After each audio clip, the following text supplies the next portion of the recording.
What is up, everybody? It is Alex from Heavy New York calling from Zoom again, and this time we return with Fame on Fire. Great to be able to talk with you. Thanks for coming back. Of course. Thanks for having me again. Yeah, anytime, man. Anytime. It's always great to be able to catch up with you. And a lot has changed since last year, since we spoke, because we were really just promoting Levels back then and, all the singles that were following that. But now we got Welcome to the Chaos, which is out now. Now, you had two singles that featured on this album that were absolutely kick ass. The title track, which featured Spencer from Ice Nine Kills, and Plastic Heart. For people who may not have heard the full length album yet, is that a good representation of what Welcome to the Chaos will sound like, or is that just the tip of the iceberg? I feel like it's the tip of the iceberg, to be honest. They're two very different songs, but it is definitely the tip of the iceberg for Welcome to the Chaos. If you go through, you're going to find songs that are softer. There's no ballads per se on the album. There's songs that are softer. There's songs that are just really interesting. The way they progress, I like to think of Robbery and the way that Robbery progresses, even Running Away. Like, there's some really, really cool songs for people just to listen to and enjoy. Definitely, definitely. I felt like there was like many different vibes on Welcome to the Chaos. But first, before the emotional element of it, was the preconceived vision to just make a direct continuation of what we heard on Levels, or was this meant to signify a new beginning for Fame on Fire? I think it was meant to signify a new beginning because Levels was cool and everything like that, but it this album is just more not mature, but immature in the best ways ever. Like, the teenager in me would have been like, yo, this shit is so fucking sick. Like, this album is very sick. And also lyrically, too, it needed to mean a lot to me. It needed to really represent me. And, everything on the album is a story of a chaotic time in my life. Mm-hmm. So it's not just a very vague sense of, oh, I'm sad. I'm not going to tell you why, but I just am. This is more direct. I'm pissed off because of this. I'm pissed off because of this. I'm upset because of this. I feel good because of this. All those things. It just tells a story, each song. Mm-hmm. Is it fair to say that this is maybe a little less metaphorical than Levels? Yeah, way less metaphorical. Way more direct on a lot of songs. Mm-hmm. Was that the preconceived goal? Was that the preconceived vision? Or did this kind of just happen that way as you were writing more and more music? For me, it was very clear what I wanted to do. It was very clear that I needed to be detailed with what I was saying. It needed to mean a lot to me. It needed to be very personal. And so, yeah, I wanted it to be less vague. I wanted it to be more direct. I wanted if the song's about a person like Plastic Heart, I want that person to go, is this about me? You're like Trent Reznor. You write songs at people. Yes, exactly. Now, collaborating with artists is definitely, I would say, also a specialty with you because you collaborated with Cody Levine, you collaborated with Spencer from Ice Nine Kills, and even on the last album, you collaborated with Poor Stacy. Has collaborating with these different artists of these different styles also opened more doors to how Fame on Fire could experiment in the future? Yeah, I like to think so. Cody Levine, Poor Stacy, and Spencer are three extremely different artists. So I think it definitely opens the door because we could really collaborate with whoever, I get Kenny Chesney on a song. I don't care. As long as they fit what the vibe is of the song. And even if they don't, they change the song's vibe as a whole. When you have a featured artist on the song like Spencer or Cody, it changes the vibe of the song because their vibe is now on it and their vibe is different than our vibe. I don't know. I think it's really cool though, and it definitely opens the door for more experimental stuff and how music should sound. And what's funny is being that they have a lot of differences from you. Do they need to kind of put themselves in your shoes a little bit, or you need to put yourself in their shoes in order to collaborate in a way, or does that not even matter in a way? You're combining your two things together, and it doesn't matter if you're really on the same page musically. Yeah, I just want them to be comfortable with what they're doing. I don't need them to put themselves in my shoes, and they don't need to put themselves in, and I don't put myself, but you know what I mean, whatever. Yeah. But I just want them to be comfortable and be themselves because that's why they're on the song. I need their creative vision, not my creative vision. Mm-hmm. And when it comes to the emotional elements of this album, because when you start off with this intro and then into Welcome to Chaos and you end with Dead or Alive, this Welcome to Chaos is definitely an emotional roller coaster, to say the least, if you would say. Is it fair to say that there was many different emotions that were felt throughout the making of this album, right? Yeah, for sure. I mean, like emotions left and right. Like, like I said, pissed off, sad, um, question your own reality, like all of it.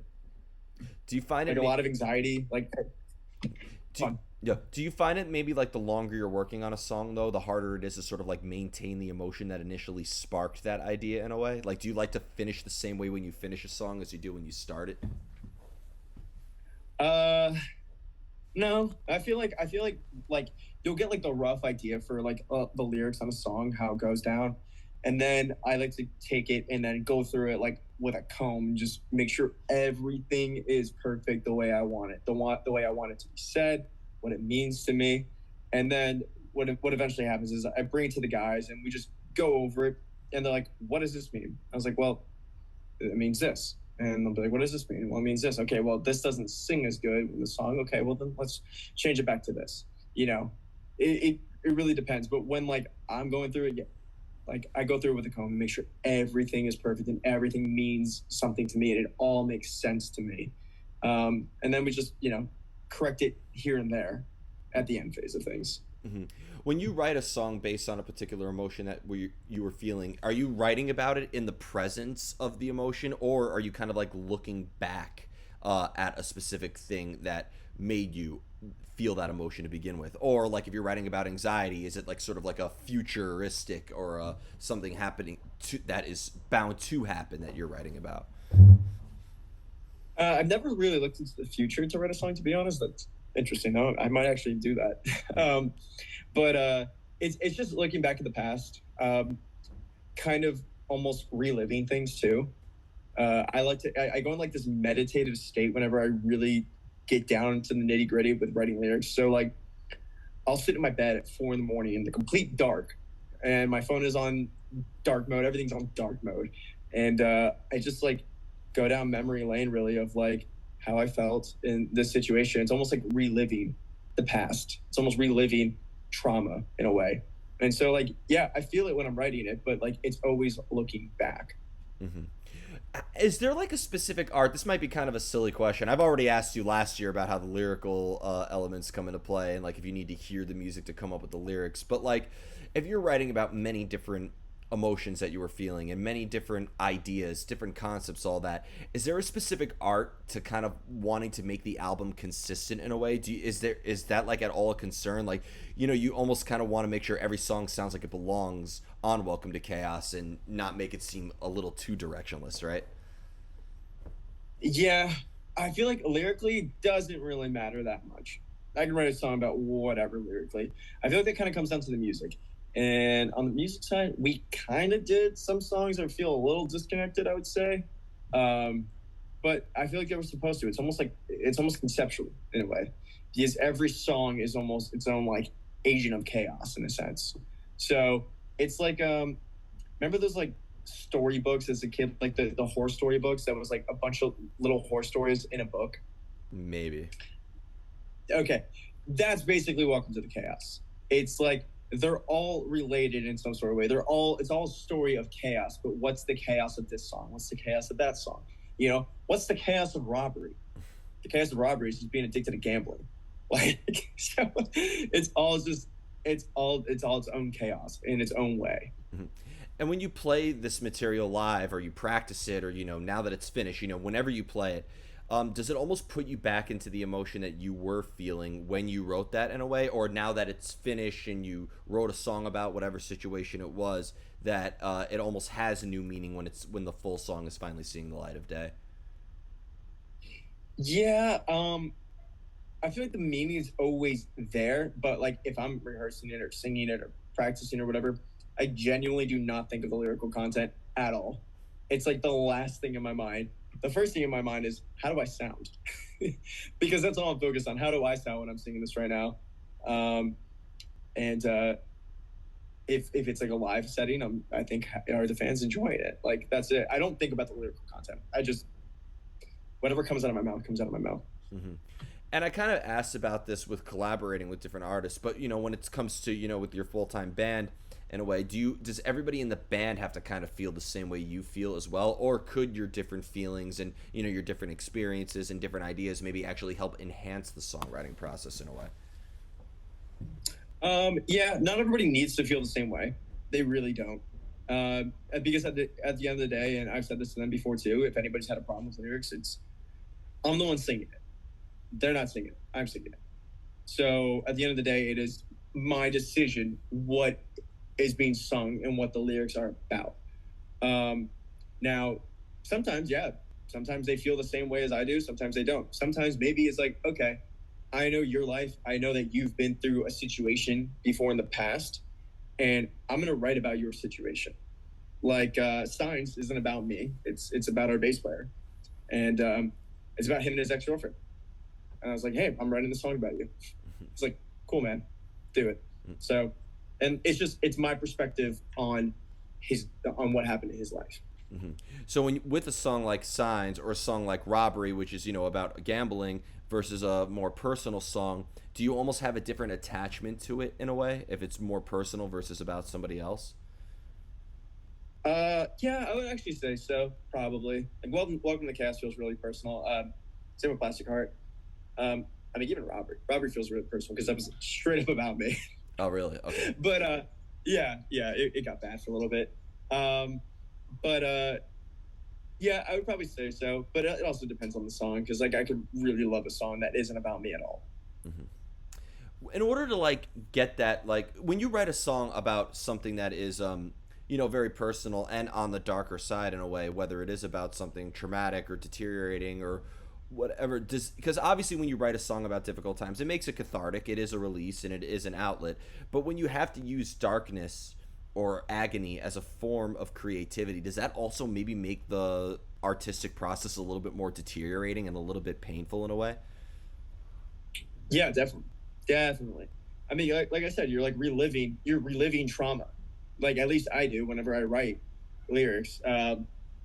Sometimes I'll even write like entire like almost like storyboards for what the song is about. I'll write the entire story out of everything I remember of this one situation, this one instance, and then I pick and choose from that.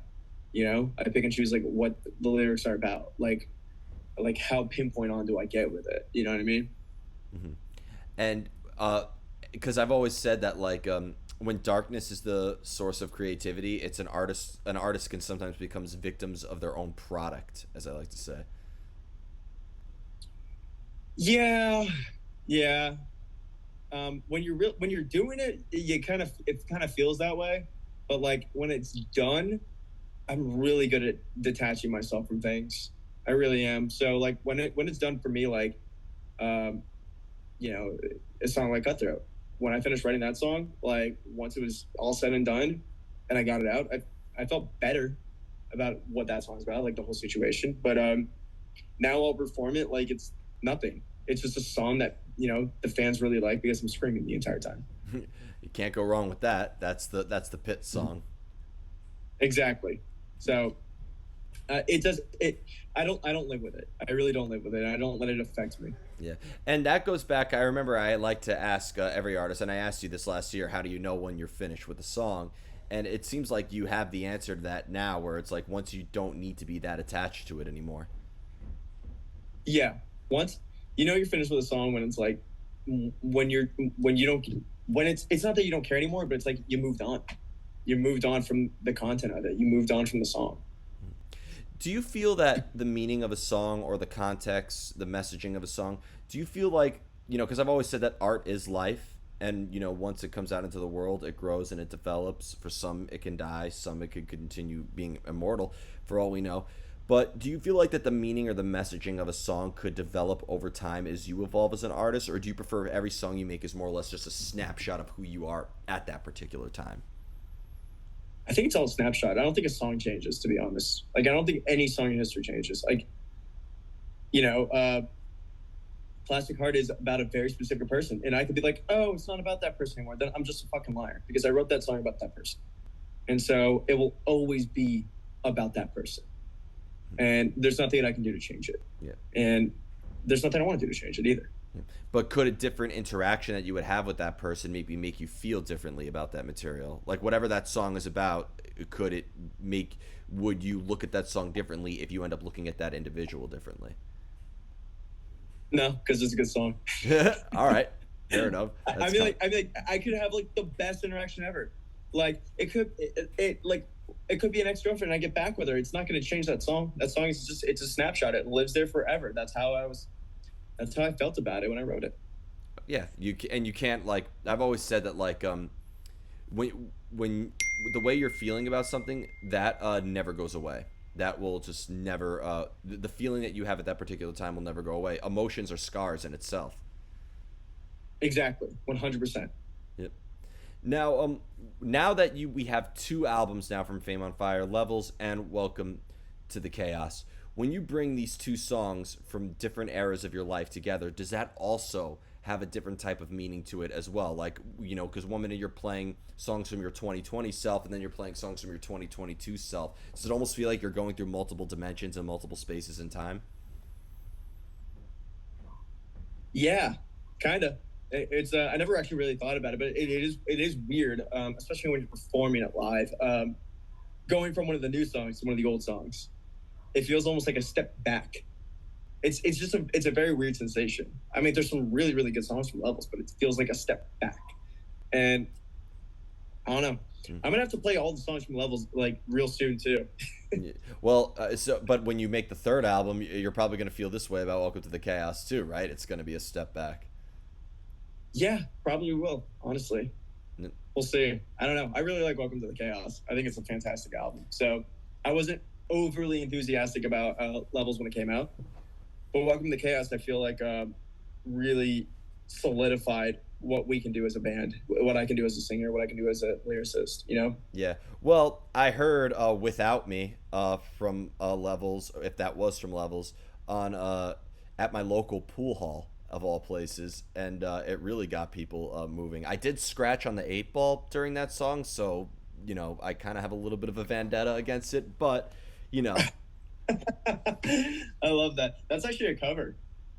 By who originally? Halsey. Oh, that was a Halsey cover. Yeah, that was a Halsey cover. Halsey is awesome. I love her song Nightmare. I wasn't as invested into her work to know that. I really thought that was an original Fame on Fire, which is awesome. You brought your own little spin on it, but Halsey is awesome. Every time.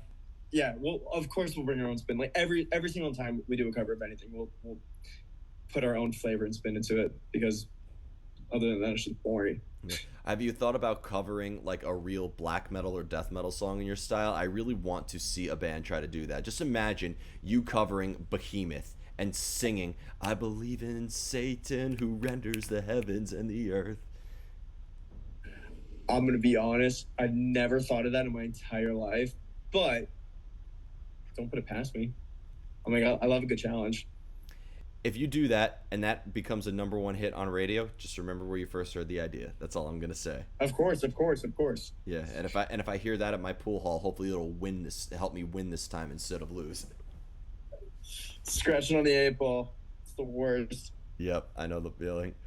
So before we go, I want to thank you so much for your time, and thanks again for coming back, man. It's great to be able to talk with you. Just with Welcome to the Chaos out now, obviously this is a new era for Fame on Fire. We're going to be seeing you on the road quite a bit. Is there just anything else we could be expecting from Fame on Fire in the near future? Just look out for tours. Get ready for some new songs to drop, especially in 2023.